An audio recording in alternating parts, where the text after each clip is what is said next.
Hi there, can you hear me? Yes, I can hear you. What's going on? Okay, my name is Lindsay. I babysit kids. Yes. We just dropped her off, and all of a sudden she just passed out. Who's passed out? The little girl, she's 3. She felt pretty bad yesterday, and she's Okay. fine. And then all of a sudden we dropped her off this morning, and she walked in and she kind of passed out. She went limp. They just pulled the plug on this child. This child is dead. Oh my God. Did you lie to the police?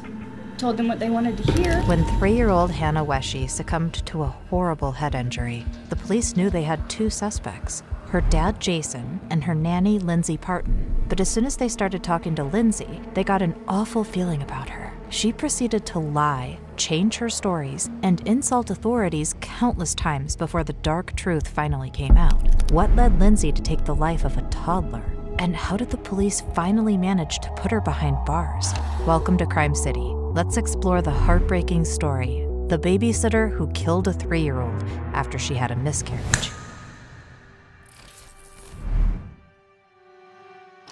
Life hadn't been easy for little Hannach Wesche. She was born addicted to the worst substances out there, thanks to her mom's rampant use. When Hannah was born, the doctors thought she might not make it. But after 3 months in the hospital, she was released and grew up healthy, happy, and full of energy. But even then, her life wasn't easy. During the first 2 years of her life, Jason was homeless, and Hannah slept at his brother's home. But in 2017, Jason finally got a job as a mechanic at Smithcore Construction. Smithcore was owned by a man whose son, Timothy T.J. Smith, was married to Lindsay Partin. This is how Jason met Lindsay. Jason was now working 12-hour shifts to make quick cash and get his life back on track, so he needed someone to watch Hannah while he was at work. Lindsay was already a stay-at-home mom of 2 daughters, so her becoming Hannah's nanny seemed like a perfect solution.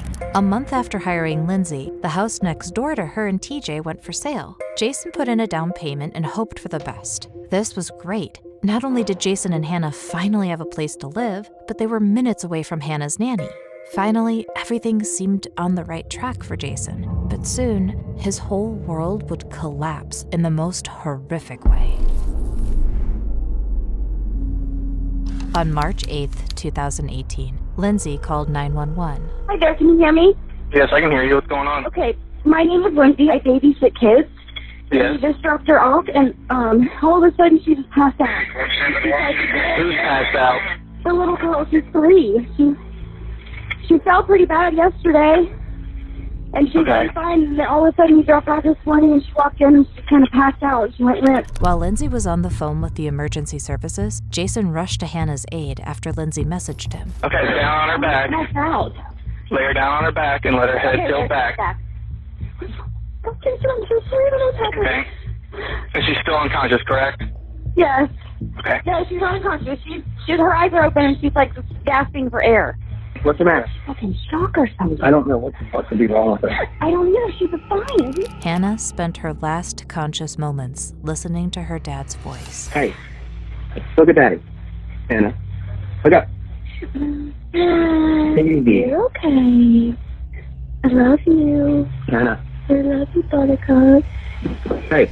When the paramedics arrived at Lindsay's home, Hannah was unconscious. She was rushed to the hospital in critical condition. It was there that the doctors discovered she had a horrifying injury on the back of her head.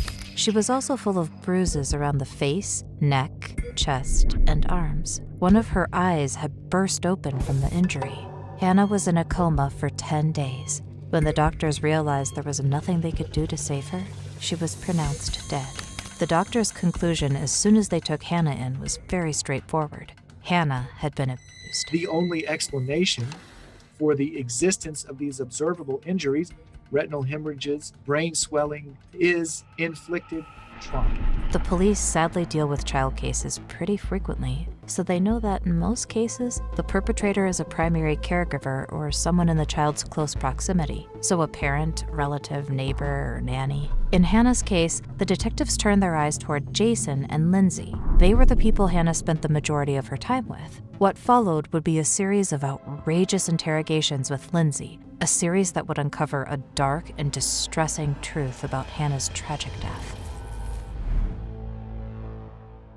When the police interrogated Jason, he said that on the morning of March 8th, as usual, he drove Hannah to Lindsay on the way to work. but he noticed that Hannah was a bit joyless or lacked the usual energy when she was in the car with him. She just lay down on the back seat instead of her usual giddy morning behavior. Other than that, Jason hadn't noticed anything strange. And when he left Hannah with Lindsay, she even asked for double kisses from her father. He left her with a smile on her face. But when the police interrogated Lindsay, they had a different feeling about her. She was defensive, desperate to look innocent, and kept getting her points across. Lindsay's story went as follows. Hannah walked into her house, asked for a donut, and fell forwards, hitting her head and losing consciousness. Lindsay also claimed that Hannah had had a tough fall the day before. Lindsay thought that fall led to the incident on the second day, but the detectives had heard a different story from the doctors.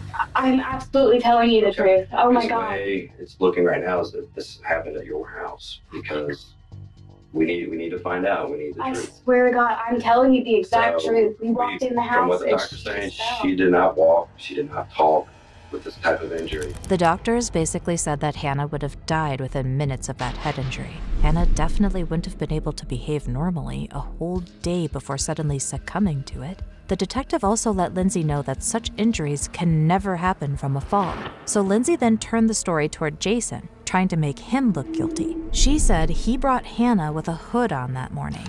Was he carrying her? Mm-hmm. Carries her in, has her blanket over her. It's cold. It's obviously right now. Lindsay even said that Hannah had bruises on her before she got to her house, and she tried to get rid of them. I put vapor rub on her. Yeah. Trying to make it cool down, and I Googled how to make a bruise look better. Lindsay was just giving herself away. She Googled how to make a bruise look better, not feel better, or how to treat a certain injury.